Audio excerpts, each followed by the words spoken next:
Hi, and thanks for listening to Couch Theater. Just want to let you know that before we start the episode, I have a Reddit account, and there you can follow along and see the notes that we're talking about before we start. So if you'd like to do that, go ahead and I put a link in the description, or you can just go to Reddit and it's under Couch Theater. Enjoy the episode.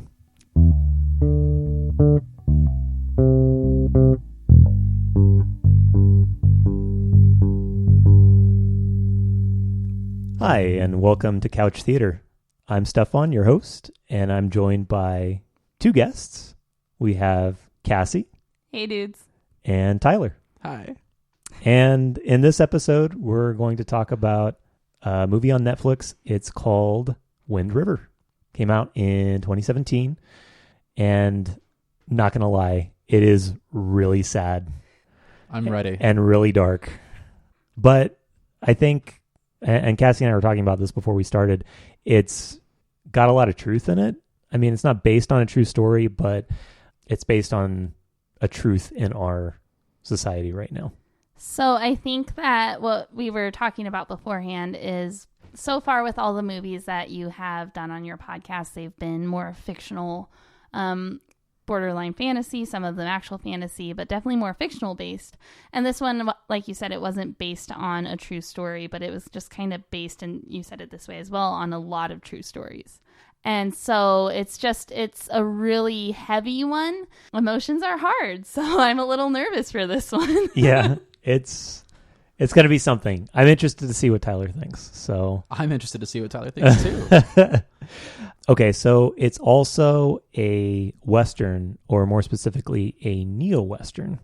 And a neo-Western is hard to explain, but not very hard to explain. Thanks, I have no idea what it is. If you can get the idea of a Western in your mind, where you're thinking about landscapes and a cowboy and injustice and justice. So true. There's a lot of romanticism behind the Western and what it was like to go out and explore the landscape and make it your own, but also like the danger of it. And that's tied in a lot to the American dream. Like if you work really hard and you pull yourself up, you can succeed and be rich, even if you come to this country and you're poor, you have nothing. And the neo-Western flips that and says, that's a goddamn lie. And if you're watching this crap, then you're stupid. Here's real life for you. It is very rough. It's like a very rough movie, but like not, I don't know. It's in a sense, like it's a very beautiful movie. The landscape's gorgeous. Cinematography is wonderful. It's a beautiful movie and it's really well done. But it's also just like it's rough. It's rough. Like it has a rough message. It has rough moments to it, and it's more like realistic. So it's definitely rough and less idealistic as a typical Western would be. Yeah. Well, there hasn't been a whole lot of idealism in the movies that we've watched so far, so I think that's pretty par for the course. I am really excited. I feel like there's a lot of emotional prepping you guys have both been doing even before the microphones came on of just like, but no, this movie, like oof. And, yeah. I don't know. I'm ready for oof. Let's do it. Yeah, happy movies are stupid. Yeah, who wants to be happy? Let's be Not depressed, me. guys. Let's cry. go. I'm simply way too happy in my normal life. I need to watch sad movies so I can remember what it feels like. Well, it's an important catharsis so we can live our lives and pretend that nothing is wrong. Yeah. All right, so what else? So it takes place mostly on a reservation, or they call it the res, if you weren't familiar with that abbreviation. I'm like, what's the word? Abbreviation. So the Wind River Reservation is actually a real place, and it's in Wyoming. That sounds I don't know, right to right? me, Correct. but Lee. It's a little bit different than the movie. It has a casino, I believe, and this reservation does not. Reservation life is usually not great, and this is no different. And they definitely don't have a resource like a casino. But it's kind of interesting to talk about because Cassie and I grew up in Temecula, and there's a gigantic casino there, Pachanga. It's like the biggest casino, I think, in California or it's very big and North America. I don't know. It is it's an Indian reservation, and we went to school we went to the same Less schools, than a mile away. but we know a lot of people that grew up on the reservation, and we definitely didn't hear things that would parallel to this movie. Yeah, I would agree with that. I mean, I don't know if you ever got to see a little bit of the reservation. They usually covered it. I mean, there's a huge stone wall covering most of the reservation. Well, I definitely haven't spent any time actually personally on a reservation or even meeting a lot of Native Americans, but I watch movies. Movies don't typically portray reservation life as being the best or the most supported by the government. So I think it's interesting you have up there about reservation police. That's a fun intersection because... Do you know much about that, or? I haven't really considered the concept of reservation police. Okay, so this is a really interesting point that's very important to the entire movie. And so to just be sure, I looked up the laws, mostly concerning crimes that are concerning two people or more. So, and the reservation does have police, but their ability to prosecute and incarcerate people is very limited. I'll just go through it. So if it's a crime between two non-natives, it has to go to the county or the state.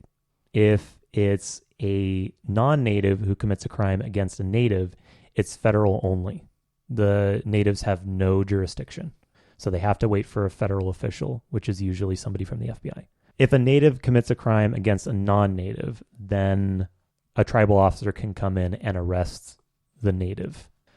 But the way that the laws are set up, usually the jail time that's included, depending on the crime, if it's severe enough, it will go to federal court, but it usually doesn't. And so people aren't incarcerated for a large amount of time. And a lot of crimes that happen on the reservation go unpunished or go unsolved because they don't have the resources to track down the criminals to actually apprehend and solve these crimes. And that is something from what I was saying earlier, my primary understanding, my primary warning when I was younger was basically don't trespass on the reservation. And, we were kids. It was a couple miles from my house. It was definitely walking distance. There were some really cool hills that were really fun to climb on. But the base understanding is that it's pretty lawless. Oh, and I mean, that's part of the appeal of the Western. The lawlessness of it, Yeah. We really like that as Americans. We do. Just hate them laws. There's something else, I suppose, that's kind of fun to think about how in Westerns, the Western landscape is many times portrayed as God, and it gives and takes away in this very violent manner. And the cowboy rides in to protect the land and the people and to balance everything. He's like an angelic envoy of nature, which is God in this respect. So it's something to think about while we're watching the movie. The last thing that I feel is kind of important, and I've written it up there on the board, of course, thinking about where you start situationally and how that affects your entire life. And so we've been talking about reservation life and how many reservations, people start in poverty. And how do they get out of that?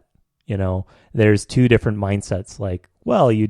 You work really hard and you get out of there, right? Why would you stay in a ghetto when you could just leave? And then there's the people living there who are yeah, but where do I go? Oh. What do I do? What do you mean I have choices? So anyways, there's that message is definitely there, and it's very complicated in the movie. Yeah. Well, because you get it from all angles and all characters in very different ways. Yeah, so now we're going to go watch the movie, and you should too. So at this point, we'll be pausing, and we're going to go watch Wind River. Wind River. And we're going to go watch Wind River on Netflix, and you should too. And then come back afterwards and we'll talk. Don't tell me what to do.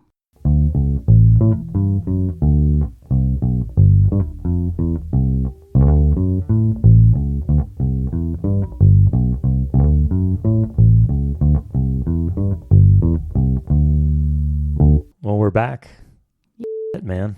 Fuck. That's It was a movie. yeah, it was a movie. It was that. Dark as hell. So Really pretty. oh yeah, first thoughts? Yeah, first thoughts is definitely one of those where it's like it's hard to sort of come up with a lot of words about it because you're kind of stewing in the feelings. Yeah. But sometimes those are the truest feelings. And I spent so much time thinking about the actual concrete stuff that we would talk about that I was sure would be the topics that raw impressions are kind of just echoes of what you guys have said. Yeah. Just, it's a good movie. It's heavy. It's gorgeous, emotional as hell. Yeah.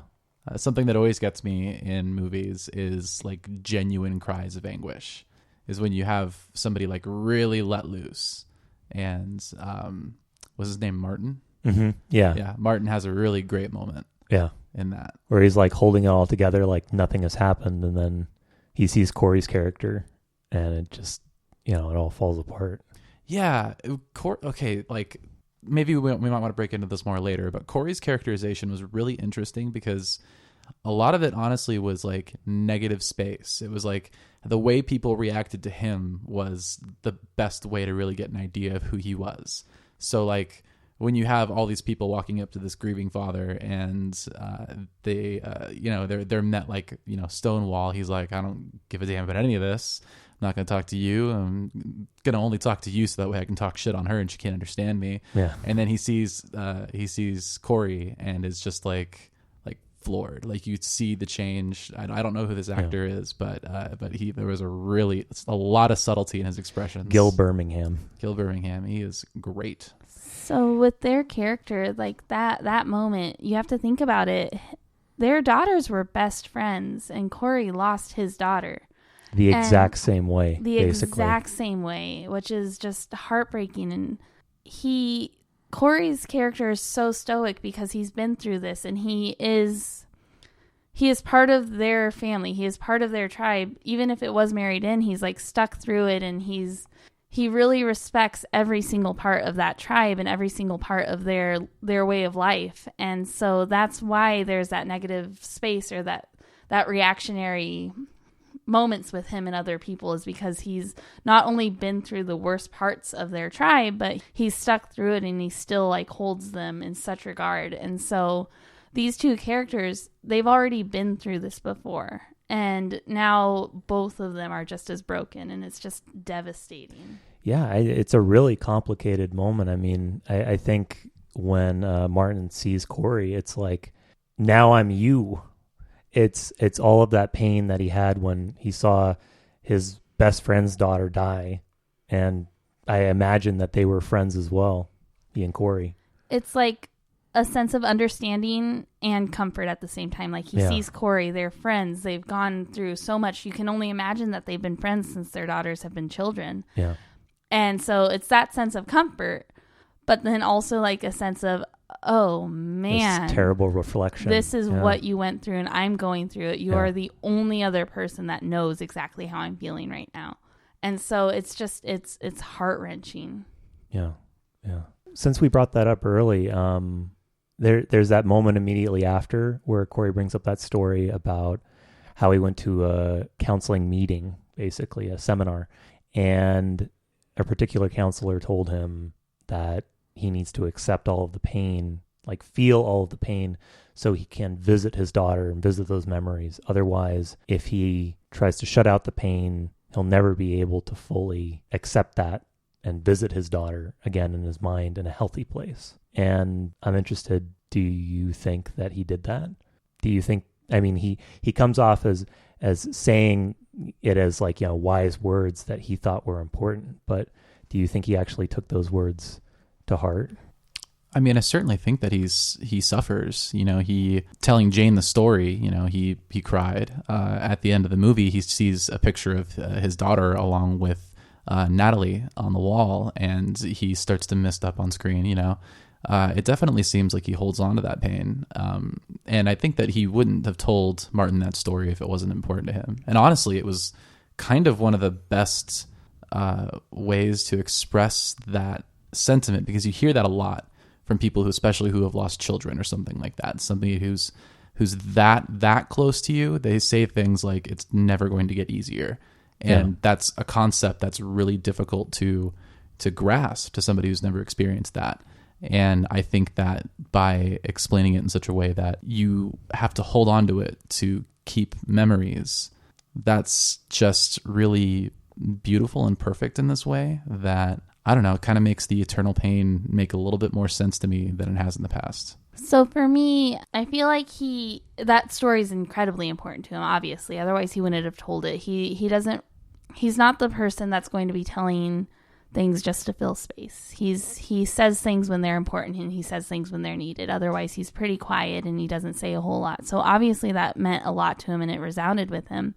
I highly doubt that he has been able to comprehend or process that all the way, like completely fully, because of, again, losing a child is something that people who haven't gone through it can only imagine, can only, try to understand.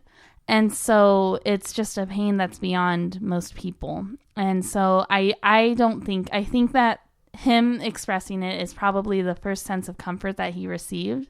That was the first thing that could make him kind of start processing what happened. But I highly doubt he's even come close to processing it completely or close to being able to live within that exact sense of advice, I guess. And I think that that's why he did tell it to Martin, because it's something that he's been struggling with. And it's the only thing that he feels like if he can fully accept this, that he can actually move on, which is not exactly what I think he's trying to do, but it's, the closest thing to it. And so I think that that's why he's passing it on, because that's what he's striving for. And he's hoping to, pass it along to his friend who he knows is just as stoic as he is. Yeah, I agree. I think Corey gave that advice because he's gone the other way. He's done the other thing.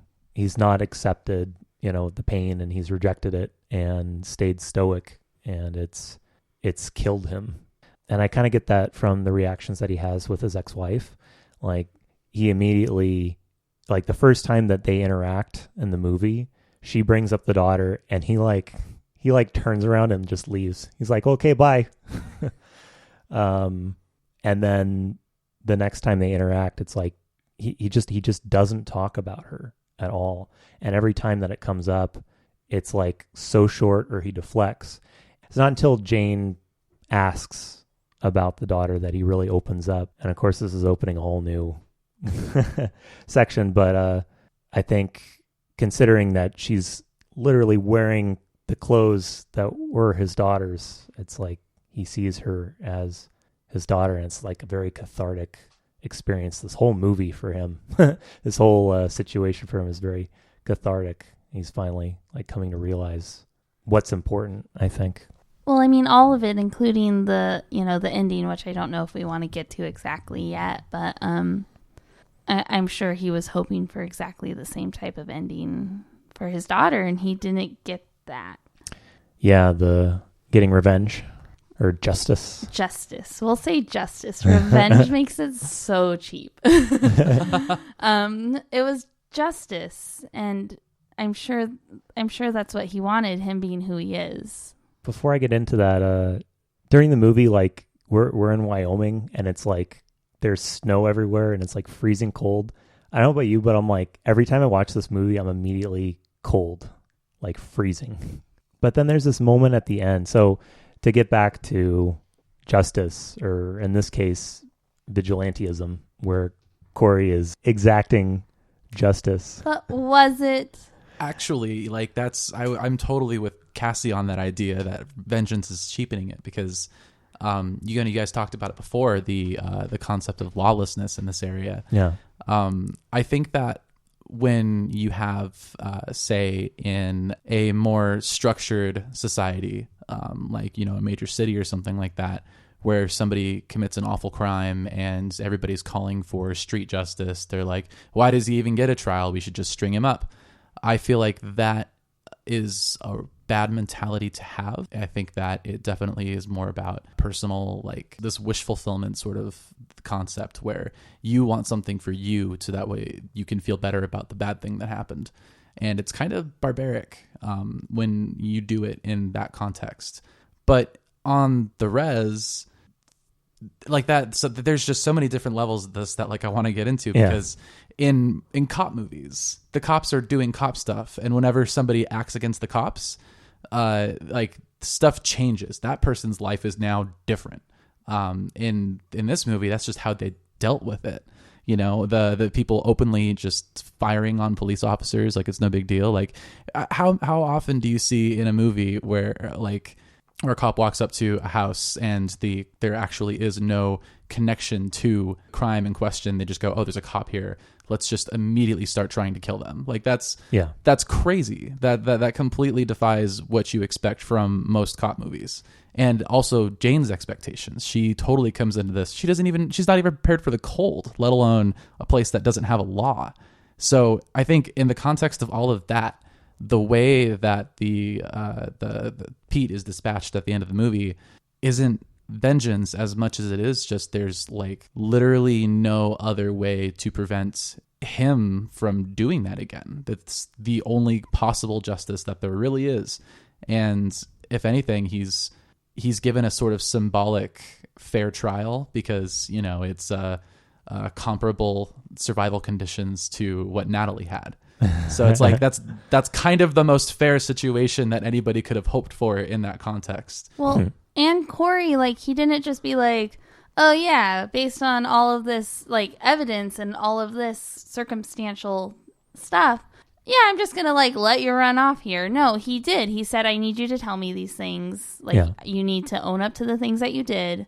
I'll be fair to you. And he was, but he didn't. It wasn't vigilante. It wasn't. Oh yeah, it was definitely like the closest thing to a trial that this guy would have had anyways. And he was able to confess, and granted, it probably wouldn't have held up in any court of law. It was a little bit, you know, cruel and unusual, but it was also what his victim went through. So can I get, I don't look at the board. I know Tyler talks about the board a lot. I don't look at the board. Okay. What I wanted to talk about, I guess, gender stereotypes within this. So it highlights these different horrific parts of what we consider gender norms. It also highlights the stoic aspect, or the not really allowed to be emotional aspect of what's expected out of male normality. And so when you see Martin, and when Jane was trying to get a rise out of Martin, he was holding his ground. He was being stoic. He seemed extremely emotionless. And then all of a sudden he saw Corey, and the wonderful sheriff, he even like shut the door to give him some privacy to allow him for a breakdown. And they were both like, those are very different aspects of gender normality, of what we expect out of typical male-female roles. We expect the female to be of some sort of victim. She was the rape victim, but even Corey was like, oh yeah, she was a fighter. Like basically anything you expect out of her, she did more. And we expect Martin to be this stoic male figure where he's just holding his ground and not having his emotions, and then he does. And so it has this way of being so gender specific, but then carrying it to the next level, and it was just very special to me. Well, I agree in all respects. I think women are portrayed really, really interestingly in this movie, and like across the board. So you have the young girl who ran in the snow in the beginning, who died, who's portrayed as a warrior.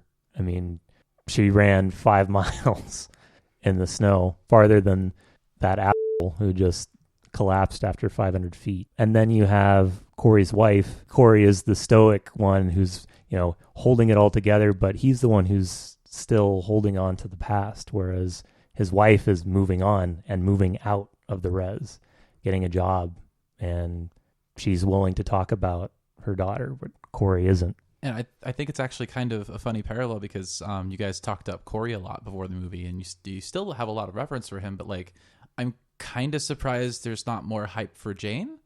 Yeah, I'm sorry, I was about to cut in. I mean, Jane is fantastic in this as well. She is consistently like kind of the best. Those two could solve a lot of crimes together. Like, well, I do think that the difference between that is, I guess, seniority within what they've been doing is that Jane was very new, and so she did come onto this as kind of a blubbering idiot. You know, she shows up to snowy Wyoming, having to drive in a snowstorm through like for 5 miles on a snow sled or whatever it's called, in just slacks and a puffy jacket. And so she kind of shows up as like a blubbering idiot at the beginning of it. But I mean, she's technically in charge of everything the moment she gets there. She is, which feeds into the blubbering idiot thing. But she does have a lot of personal growth, and she definitely becomes like this really amazing thematic character. But I think that the reason that I've talked up Corey so much is that he's that character throughout the whole thing, which is very cheapening to Jane's character, because she has so much growth, and she was thrown into this society that she knows nothing about, whether to the actual culture, she knows nothing about it, and she has so much growth at the end of it, and she just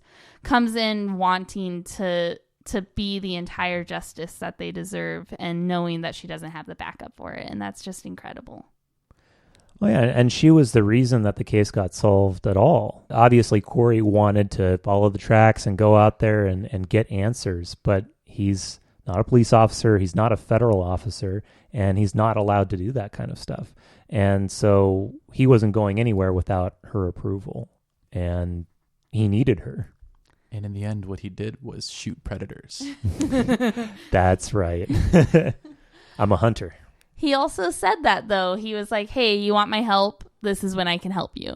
And so he was very aware about his limitations, and he was very aware that she kind of didn't have limitations. Like, she did. She had limitations in skill, but that's not really something...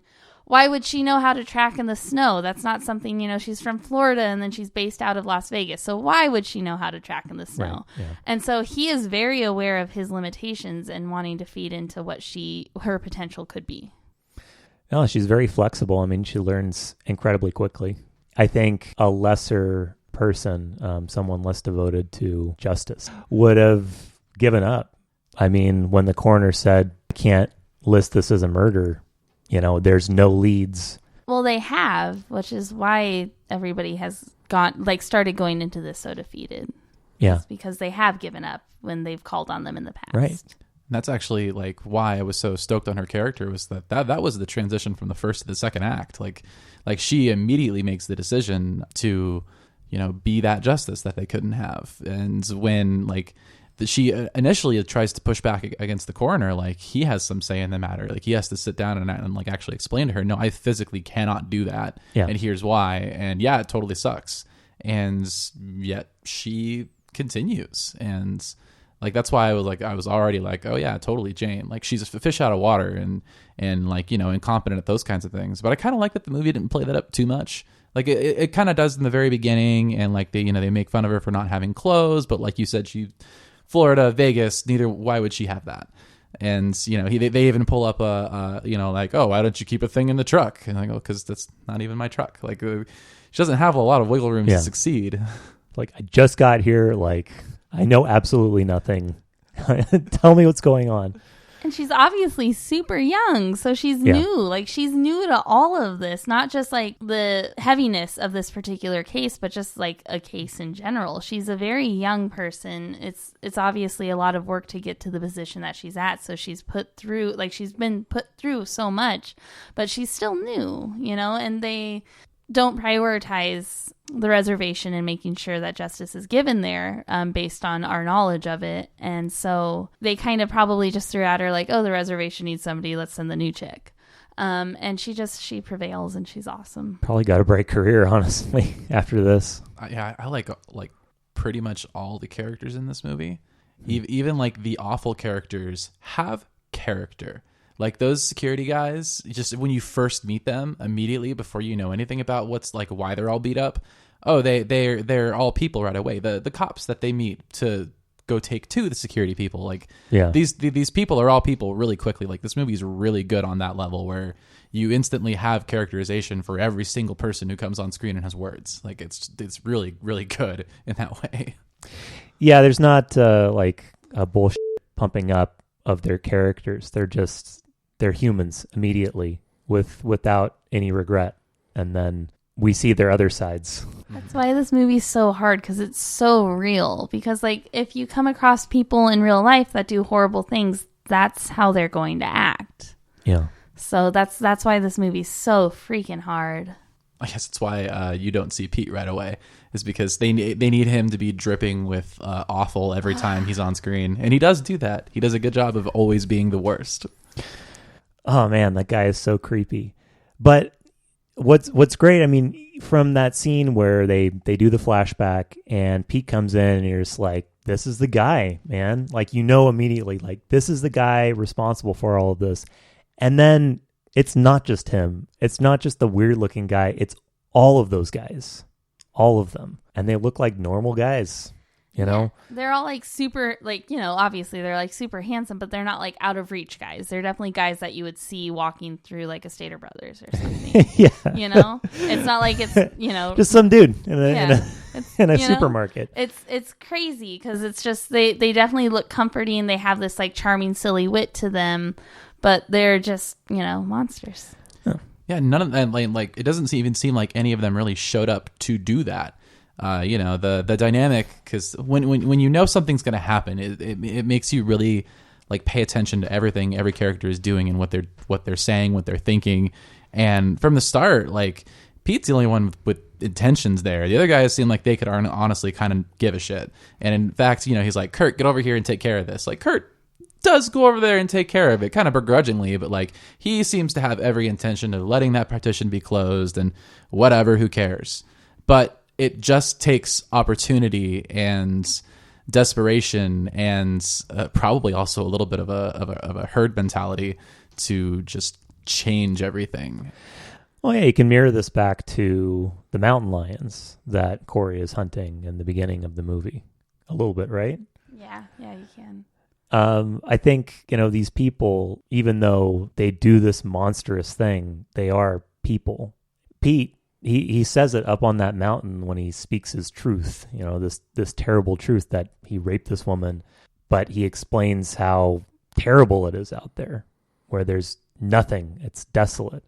Now, does that give him the right to do this terrible thing? No, but they're animals, and animals need certain things. And the problem is that, you know, like you brought up how, you know, all of a sudden there's this firefight. Like, what do these guys think? They're going to kill all these cops and get away with it? Yeah, they do. They're on the reservation. These people, the miners, I mean, they looked at everyone else as livestock. You know, they're not really people, or we can do with them as we please. Doesn't matter, because there aren't any rules here. Well, tying it back to the mountain lions was actually a pretty interesting tie, because from the beginning you see like this like beautiful bull that's like just dead because of these mountain lions, and you start to like really dislike these mountain lions. You start to dislike these wolves that you see, and then you get up close to them and you realize that they're just animals trying to survive is basically all it is. Yeah. And then he even says it when he's like looking at the tracks. He's like, oh, it's a mom teaching her children how to survive. And then you see them in that cave, and I don't know if it's me, but I feel like it's probably everybody. You just really hope that he doesn't kill them, because it's just a mom with her babies, and they're just doing what they have to do to survive. And then I think that's probably where a little bit of the wanting justice comes with Pete, is that for a moment you do feel very sorry for him, because you realize that he made a horrible, horrible decision, and he was not a good man, but he was a man, and he's had moments, he's had a life, he's had, you know, trials, and he's had a lot of bad things happen to him, probably a lot of bad things considering who he is as a person now. But you do feel sorry for him at some point, but then you just realize that he did something that's unforgivable. Yeah, agreed. Well, that's what the movie's saying. You know, he needed to be put down like an animal because he went too far. I guess I was just thinking too much about the realism of the movie, because I wasn't really thinking at all about doing what you need to survive. I was like, oh, this is his job. It's like of course the lions killed the bull. That's fine. That's what lions do. And then at the end, I was like, oh man, there's the lions. Go shoot the lions. Yeah, that's what you're supposed to do, right? Like, that was your job. See, I'm the person that doesn't want people to kill coyotes. Like, I get it. They're killing our pets. They're killing our domesticated animals, but we're moving in on their freaking space. What else are they going to get? And so that's why I see it that way. And that's probably why I felt sorry for Pete at one point, is because, like, I know they're just kind of doing what they do. The mountain lions, a lot more forgiveness than Pete. Okay? They did not do that for pleasure. They're trying to live. Pete was just kind of a douchebag. Sometimes people don't make the best decisions. And so it just really makes it hard when you want them to have justice, but you know that their decisions created some sort of awfulness for multiple people. Yeah, his one decision hurt that one woman. It not only hurt her, it killed her, and it ruined everybody in her life's family. And so that's what makes his one decision so much worse than the mountain lions killing cattle. Yeah, no, agreed. I did have a visceral reaction to that first wolf that gets shot because, man, that wolf just goes. Yeah, I think you brought up a good point. Like, how do they do that? Yeah, it was like, that was... It looked like they just shot a wolf. Yeah. Just for this scene. Must have been like really good CG or something like that, you know? I don't know. One can hope. Well, I hope they wouldn't shoot a wolf like that. Me too. Although if they're going to shoot a wolf, you brought up a good point, Stefan, is that they should shoot a wolf like that because that wolf didn't know what the hell happened. I don't know anything about guns. Wait, and I was kind of thought you have a whole collection back there. And I'm like, bullets? I didn't know you could just make bullets. I thought you had to buy them manufactured, but apparently, Corey makes his own bullets. And so I looked it up on a gun website, and they were talking about his weapon, and it's a left-handed weapon because he's left-handed, and the bullets themselves. And the reason that he makes them himself is because they're much stronger than normally manufactured. So basically, that's why the wolves are blown back, because they're saying that because he put all this power in these bullets. Although I know that's not how bullets really work. That would be the reasoning behind that. Man, he nails that one guy to a wall. I know. And to me, it kind of just feeds into Corey's character, just because he does, as you said, it is his job to go after these wildlife. He respects them, and he doesn't want them to be miserable. He doesn't want to shoot them and have them suffer. He wants them to just not exist anymore for that moment, because that is his job, and he knows he's doing the correct thing. But it doesn't mean that he wants them to suffer for it. Well, we talked about this in the beginning, which is the Western themes about the cowboy and the land. Corey literally becomes part of the land when he puts on camo. I mean, he's fishing wildlife, and his purpose is to create this balance in this area that is gigantic, but not very many people live there. I mean, a good portion, but they're so spread out. There's all of this area, and so there's more nature than there are people, which is not true for most other places where people are living, giant cities.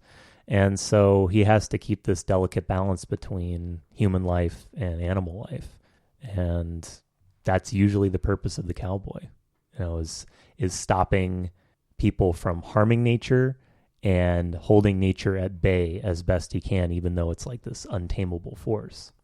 Which I think it's kind of amusing that the main bad guys are oil drillers.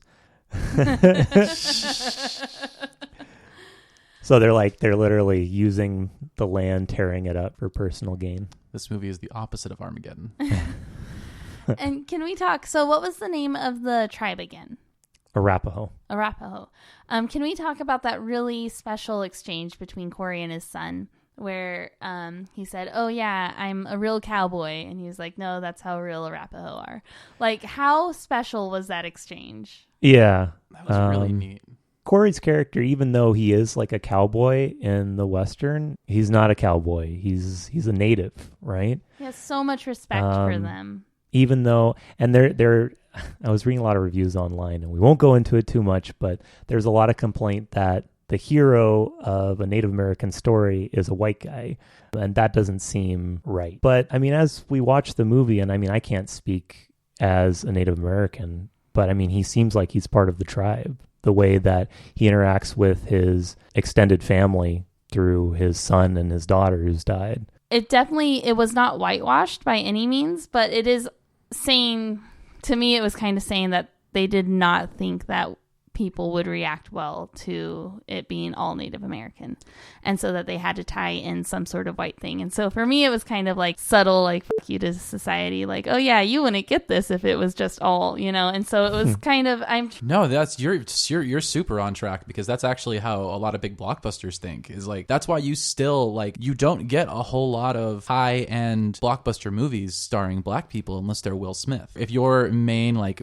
action man movie has a black man as the lead, you're not going to get international sales, because there are entire markets, especially in Asia, like a huge cinema market is China, and China does not like black actors. So if you have somebody up there who's not Will Smith specifically, because everybody just freaking loves Will Smith, you suffer in markets like that. So yeah, actually, that makes a whole lot of sense that you have Jeremy Renner, Elizabeth Olsen, John Bernthal, and then one Native American actor that I feel a lot of people can place, but you're like, what's his name? Gil Birmingham. Yeah. I think you hit it on the head. We don't understand these cultures, and the audience doesn't feel comfortable with that. And so you get one actor who represents an entire culture, and that's the actor for that. And be very careful with anybody else if you cast them, because people won't come see it. But I will come to the movie's defense. I think that part of the reason that it's mostly white people in the story is because, or at least white people in power, is because that's how it is on the res. I mean, the FBI agent comes in. She literally represents, she's the envoy of the white man, the government that's been pushing them down all of these years. And then Corey is a special character, though. He's so special. That makes it really interesting, I think. I find his character really interesting. But agreed, it would have been a very different movie if he had been played by a Native American actor, or played as a tribe member, like born a tribe member. Yeah, I do like that the only person who actually challenges his presence in the movie was a kid who everybody's like, man, that guy's screwing up. Nobody else ever questions him being there. Nobody ever calls him like not part of the tribe or an outsider or anything like that. Like, I don't think that happens once. Well, and I find it interesting that, so coming back to that moment where he's teaching his son the Arapaho way, like how to ride a horse and training him. He's trying to get him to stick with the tribe as best he can, because his wife is gone. Mm-hmm. She doesn't live on the tribal land anymore, and she's leaving, and she doesn't seem to want anything to do with the tribe. In fact, he's like, oh, I'm going to go by your parents' house. Doesn't sound like she goes there very much anymore. She's sort of done. Yeah. Although I think most of the people there are done. She's been through a lot. And so she wants to space herself out from it. And I agree with you. I think that Corey just doesn't want his son to lose that. Yeah. Well, I mean, these cultures they're just disappearing. The languages are already basically wiped out, except, a few of the major ones. Like Martin brings up, he has his death face that he paints on. And Corey's like, how do you know what that looks like? And he's like, I made it up because there's nobody left to teach me. All of these practices, they're gone. They've been wiped out. This is all they're left with. It was like you said, the cold and the silence. That's all they have left.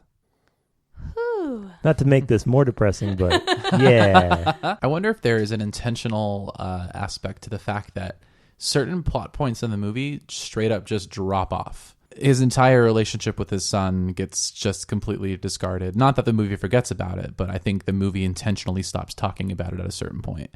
Yeah. His relationship with his ex-wife, like, it's even brought up in a way where normally a movie would tell you like this is important, he explains how his ex-wife is moving, and there's an exchange between him and his father-in-law about just the implications of that, and like it just seems like something that could potentially be part of the story in some way. But the more the story progresses, the more like tight it becomes, and the more things outside of that frame of reference. Like it's even continued up a little bit more when he's talking to his son, and his son goes like, "But today's our day," and he's like, "Yeah, just a couple hours, I promise." Like you don't have any sort of payoff of him letting down his son, because it just kind of stops mattering, even though the movie establishes that. Although, I mean, I think it's fair to say that he does let his son down Yeah. And doesn't see him the rest of the movie. The entire rest of the movie is him chasing down these criminals with the FBI agents. So who knows? I mean, is he gone? Did he go back with his ex-wife and they moved, or what? I'm just thinking about the tie between that and like, you know, walking 6 miles in the snow until you are, you know, dead on the ground. Like the farther along you get, the more you have to survive, the more gets trimmed off to the sides. To me, that just adds to the realism of the movie. Yeah, no, I was saying that it kind of just makes sense to the themes, because that stuff was like, it was established is the thing. It's like it was brought up in a way where normally a movie would be telling you like, this is kind of what it's about. But as the movie goes on and on and on, it really becomes like about more and more things, but more things that have to do with life and death and survival, as opposed to you know, the minutia of life, which it's not like it's unimportant stuff. You know, your relationship with your children and your ex-wife are important, but in the face of like surviving out in hell, like that's like, I don't know, maybe I'm just being like too I'm reaching too far with that one. But no, I mean, I think we can circle back around with what is life like on the res, and how do you rise above that kind of stuff. And sometimes there's no time to do anything else other than survive. And so pleasantries go on the wayside. Corey is in a good position with his job, for sure, but not many other people are. Well, and there was a lady that was murdered and killed, so I do think that should probably take some precedence. Yeah. No, agreed. They obviously need more resources, though. They do, and so that's... Like, it is sad that he didn't get to, like, you know, that he didn't have to take away from the time with his son. But there was, and it wasn't even a lady to him. It was his daughter's best friend. Yeah. And so somebody that he's known since she was a child was raped and killed. And so that does deserve a lot of precedence. Thanks for listening to this episode of Couch Theater. My guests this episode are Cassi Gablick and Tyler Standifird. Artwork by Rupert Lee, or Robot, who you can follow on Instagram at 20th Century Robot. All episodes are written and produced by me, Stefan Cowper, along with a few questionable baselines. You can listen to us wherever you get your podcasts, listen to us on YouTube, or you can follow us on Facebook, Reddit, Instagram, or Twitter, all under Couch Theater. We hope that you enjoyed this episode of Couch Theater, and that you come back next time for another movie and another conversation. there was genuinely a thought in there. It's just the hard part. Believe you. Yeah. I don't. There's no thoughts up there. I'm You're really just good a at pretty lying. face. Oh. So is Cassie. Oh. Good at So lying. are No, you, good at Stefan? lying. Everyone's so pretty. I can't handle it.